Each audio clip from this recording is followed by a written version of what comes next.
السلام علیکم ورحمۃ اللہ وبرکاتہ۔ ہمارے اسٹوڈینٹس، مجھے امید ہے کہ آپ سب بخیر ہوں گے۔ آج ہم نیا لیسن نمبر 6 شروع کریں گے، and lesson name is selected Quranic verses. تو جیسا کہ ہماری روایت رہی ہے کہ پہلے ہر لیسن سے پہلے ہم اللہ کے حضور دعا کریں گے، تو پہلے دعائیں پڑھ لیجئے، پھر ہم لیسن کی شروعات کرتے ہیں۔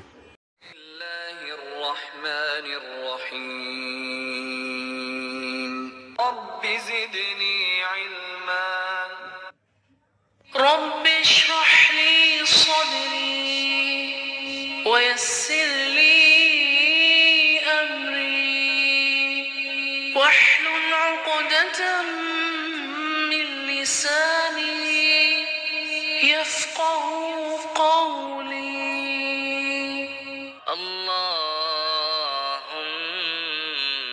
لا سهل إلا ما جعلته سهلا وأنت تجعل الحزن إذا شئت سهلا اللهم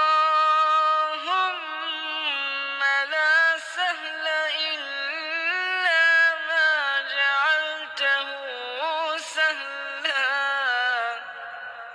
وأنت تجعل الحزن إذا شئت سهلا۔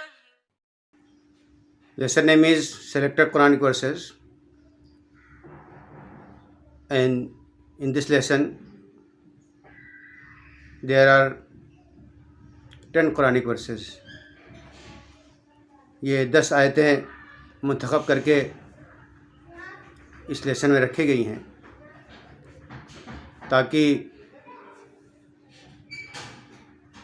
ہم ان آیتوں کو سیکھیں، سمجھیں، اس کو یاد کریں، اس کو حفظ کریں، اس کے معنی و مطالب کو سمجھیں اور اس پر عمل کریں۔ اعوذ باللہ من الشیطان الرجیم، پناہ مانگتا ہوں میں اللہ کی شیطان مردود سے۔ بسم اللہ الرحمن الرحیم، شروع اللہ کا نام لے کر جو بڑا مہربان نہایت رحم والا ہے۔ انما يعمر مساجد اللہ من آمن باللہ واليوم الآخر وأقام الصلاة وآتى الزكاة ولم يخش إلا الله فعسى أولئك أن يكونوا من المهتدين۔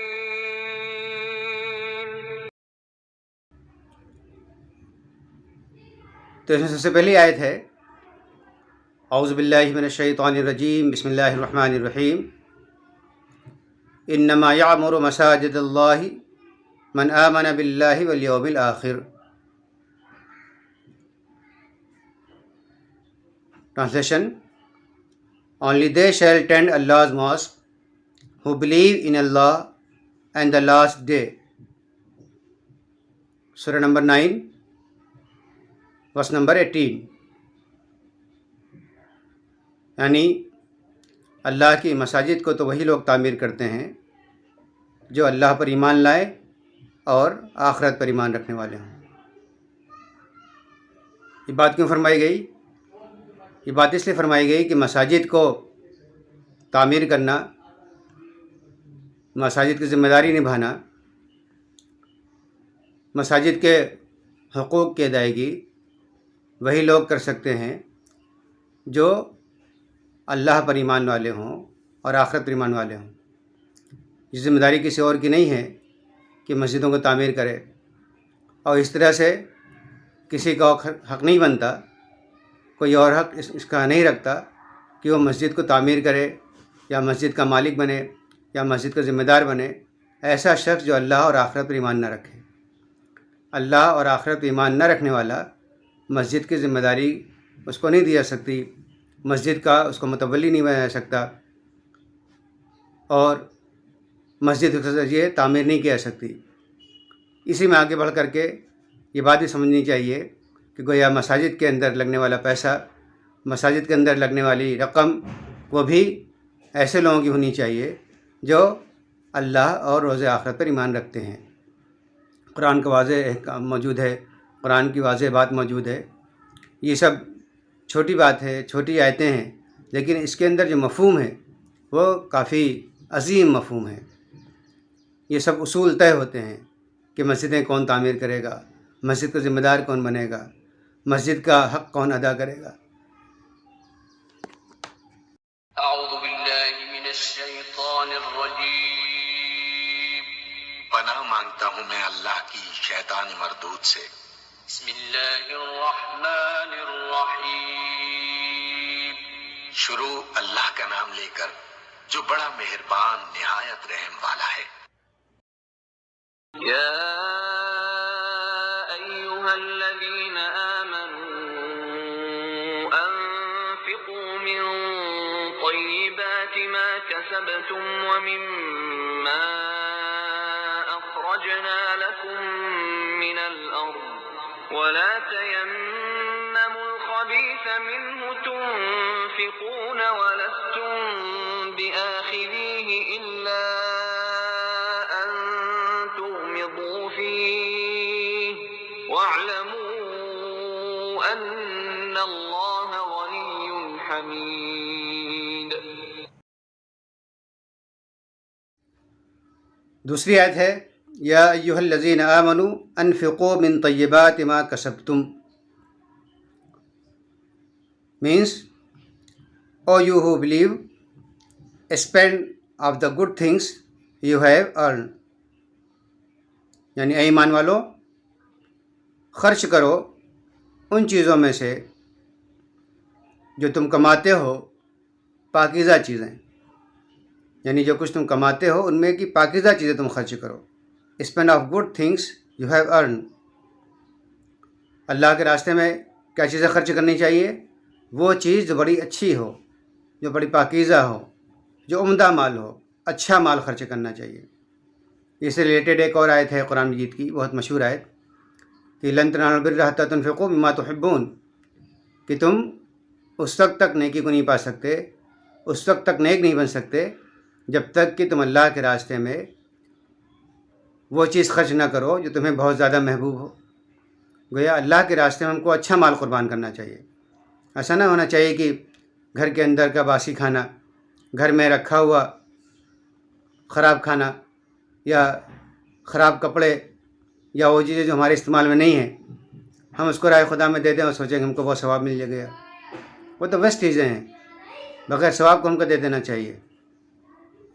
لیکن اللہ کے راستے میں جو خرچ کرنے کا جو ثواب ملتا ہے، خرچ کرنے کا جو اجر ملتا ہے، ان چیزوں کا اجر ملتا ہے جس کی ہم کو خود ضرورت ہوتی ہے، جو ہمارے لیے خود محبوب ہوتی ہیں، جس کے ہم خود ضرورت مند ہوتے ہیں۔ مال کی کمی ہمارے پاس ہے، لیکن اس کی کمی کے باوجود بھی ہم اللہ کے راستے میں خرچ کریں۔ تو یہ اللہ تعالیٰ نے قرآن مجید میں ہماری تربیت فرمائی ہے، قرآن مجید نے ہم کو نصیحت کی ہے کہ جو تمہیں اچھی چیزیں ہوں، زکوٰۃ کی ادائیگی کرنی ہو یا صدقہ خیرات دینا ہو تو اچھی چیزوں کا دیں، اچھے مال کا دیں۔ ایسا نہیں کہ چندے میں ہم نے پھٹا ہوا نوٹ دے دیا، مسجد کے اندر ہم نے خراب قسم کے پیسے دے دیے، یا اس طرح سے کسی غریب کو، فقیر کو ہم نے خراب قسم کی چیزیں دے دیں۔ اللہ کے راستے میں اچھی چیزوں کو خرچ کرنا چاہیے۔ یہ ہم کو دوسری آیت سے جو ہمارے لیسن کے اندر ہے وہ پتہ چلتا ہے۔ اعوذ باللہ من الشیطان الرجیم پناہ مانگتا ہوں میں اللہ کی شیطان مردود سے۔ بسم اللہ الرحمن الرحیم شروع اللہ کا نام لے کر جو بڑا مہربان نہایت رحم والا ہے۔ قول معروف ومغفرة خير من صدقة يتبعها أذى والله غني حليم۔ ورس نمبر 3، قول معروف ومغفرۃ خیر من صدقۃ یتبعها اذی، means a kind speech with forgiveness is better than charity followed by injury. Surah number 2, verse number 263. کیا فرمایا اللہ تعالیٰ نے قرآن مجید کے اندر کہ ایک بھلی بات with forgiveness، مغفرت کے ساتھ، معافی کے ساتھ، یہ بہتر ہے اس صدقے سے یتبعہ اذی جس کے پیچھے تکلیف ہو. یعنی کسی کو صدقہ دیا جائے اور صدقہ دیتے کے ساتھ اس کو کچھ لان تان کر دی جائے، اس سے کچھ برا سلوک کر دیا جائے، اس کو برا بھلا کہہ دیا جائے، اس پہ احسان جتا دیا جائے، تو یہ وہ صدقہ جس کے پیچھے اذیت ہو، جس کے پیچھے بری باتیں ہوں، صدقے کے ساتھ ساتھ ہم اس کو سنا بھی رہے ہیں کچھ نہ کچھ، اس کی بے عزتی بھی کر رہے ہیں، اس کی انسلٹ کر بھی رہے ہیں جس کو صدقہ دے رہے ہیں، تو یہ اس صدقے سے بہتر کیا ہے؟ قول معروف و مغفرۃ، فارگونیس کے ساتھ بہترین بات، اچھی بات، مغفرت کی بات. قول معروف کہتے ہیں اچھی بات کو، بھلی بات کو. آپ کسی کو کچھ نہ دیں، کسی کو پیسہ نہ دیں، کسی کی مدد نہ کریں، کسی کی اعانت نہ کریں، لیکن اس سے بھلی بات کہیں. تو بھلی بات یہ اس صدقے سے بہتر ہے جس کے پیچھے تکلیف ہو. لوگ بڑی دولت دیتے ہیں، بڑا صدقہ دیتے ہیں، لیکن ساتھ ساتھ میں 4 باتیں سنا بھی دیتے ہیں. تو اگر 4 باتیں سنا دیں تو گیا صدقہ بیکار گیا. اس سے بہتر تو یہ تھا کہ اس سے اچھی بات کر لیتے بس. یہ قرآن کا فرمان ہے، اللہ کا فرمان ہے کہ اللہ نے فرمایا کہ قول معروف و مغفرۃ خیر من صدقۃ یتبعها اذی. بڑی چھوٹی چھوٹی آیتیں ہیں لیکن اس کے اندر مفہوم بہت بڑے بڑے ہیں. یہ سب آیتیں ہم کو حفظ ہونی چاہیے. ایک جملہ ہے، ایک سنٹنس ہے، اس کو یاد کر لیں. اعوذ باللہ من الشیطان الرجیم، پناہ مانگتا ہوں میں اللہ کی شیطان مردود سے. بسم اللہ الرحمن الرحیم، شروع اللہ کا نام لے کر جو بڑا مہربان نہایت رحم والا ہے. ومن اعرض عن ذکری فإن له معیشة ضنکا ونحشره یوم القیامة اعما. Verse number 4, وَمَنْ عَارَضَ عَنْ ذِكْرِي فَإِنَّ لَهُ مَعِيشَةً ضَنْكًا means, and whosoever turns away from my message, verily for him is a life of hardship. Surah number 20, verse number 124.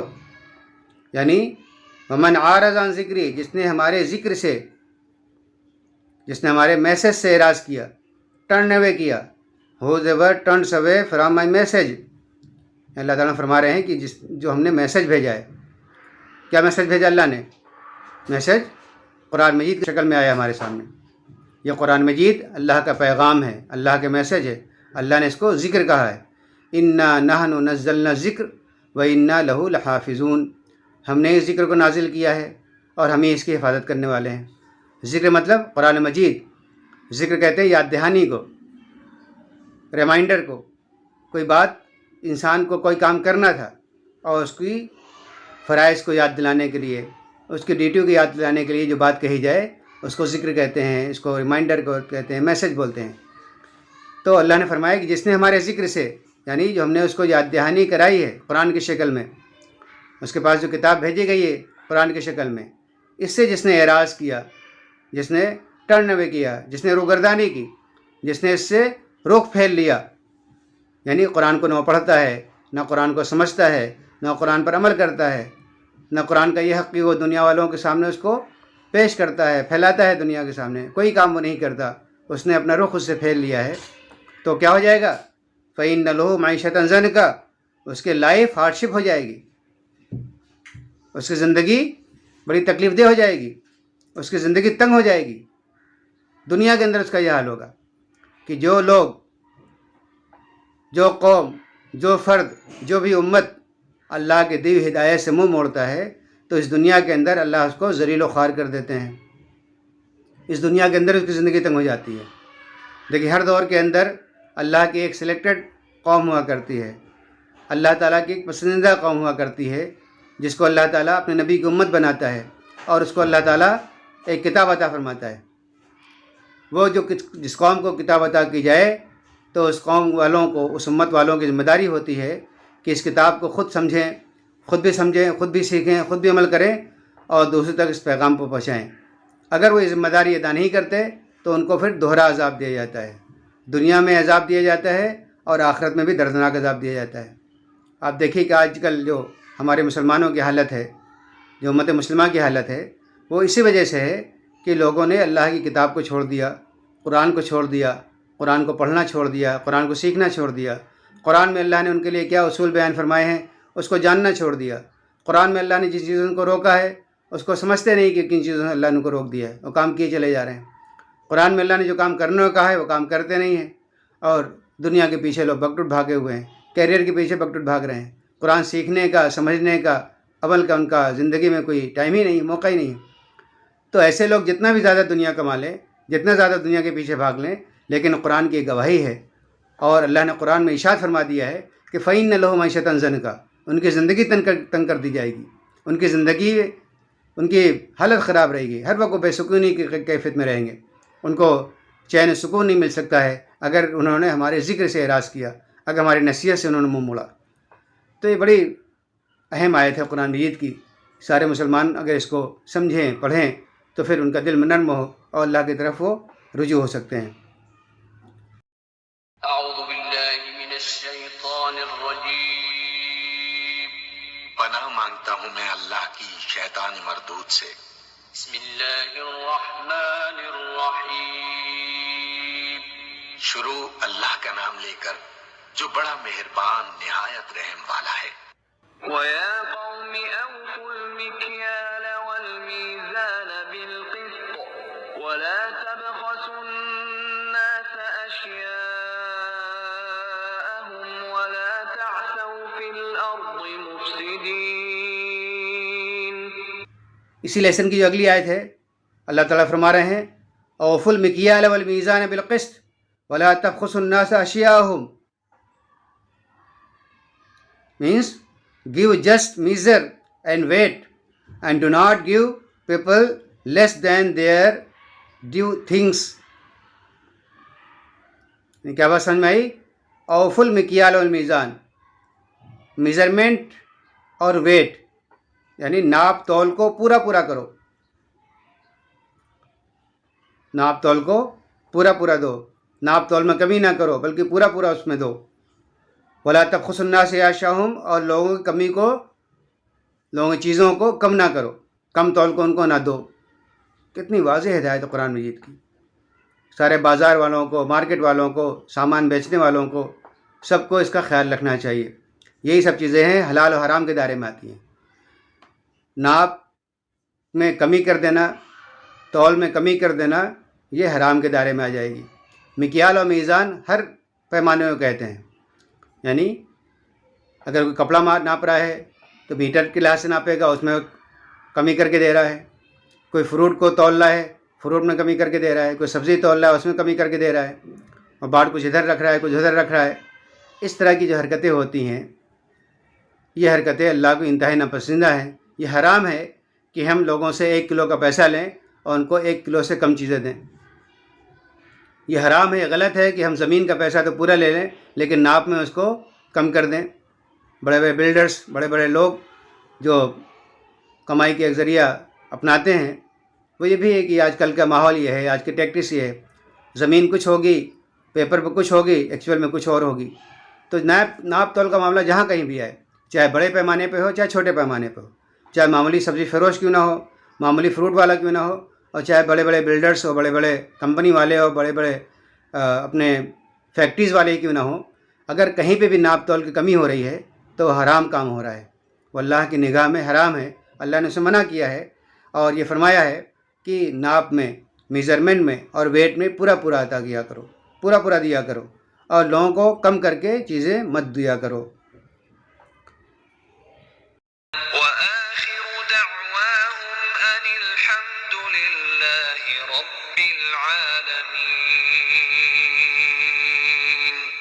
اور ان کی ہر بات کا خاتمہ اس پر ہوگا کہ ساری تعریف اللہ رب العالمین ہی کے لیے